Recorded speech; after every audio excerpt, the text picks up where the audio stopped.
નમસ્કાર. આપણે જોઈ રહ્યા છો કે પર્યાવરણને ખૂબ જ નુકસાન પહોંચી રહ્યું છે, જેમાં શિયાળાની ઋતુમાં પણ વરસાદ પડે છે અને ઉનાળામાં ગરમીનું પ્રમાણ વધી રહ્યું છે, જેના કારણે ગ્લોબલ વોર્મિંગનું પ્રમાણ વધી રહ્યું છે અને સાથે ઓઝોન સ્તરમાં પણ ઘટાડો થઈ રહ્યો છે. હવે સિઝનના વરસાદના કારણે ખેડૂતોના પાકને નુકસાન થાય છે, જેથી આર્થિક નુકસાન તેમજ જમીનની ફળદ્રુપતામાં ફેરફાર થાય છે. આથી આ સમસ્યાના નિરાકરણ માટે અહીં દર્શાવેલ મુજબ ફેક્ટરીમાંથી હાનિકારક વાયુઓ ચોક્કસ પ્રમાણમાં નિકાલ કરવો જોઈએ.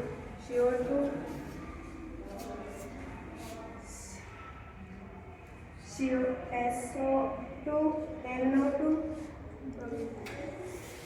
આ સમસ્યાના નિરાકરણ માટે સ્થાનિક કક્ષાના કૃષિ નિષ્ણાત અને સ્થાનિક ખેડૂતો મળીને ચર્ચા વિચારણા કરી આ સમસ્યાના નિરાકરણ માટે પોતાના વિચારો આપણે આ સમસ્યાના સમાધાન માટે આપણે ખેતરની ફરતે એક મોટા પ્લાસ્ટિકની વડે ઢાંકીને તેને અંદરના પાકને નુકસાન થતાં આપણે અટકાવી શકાય છે. Thank you.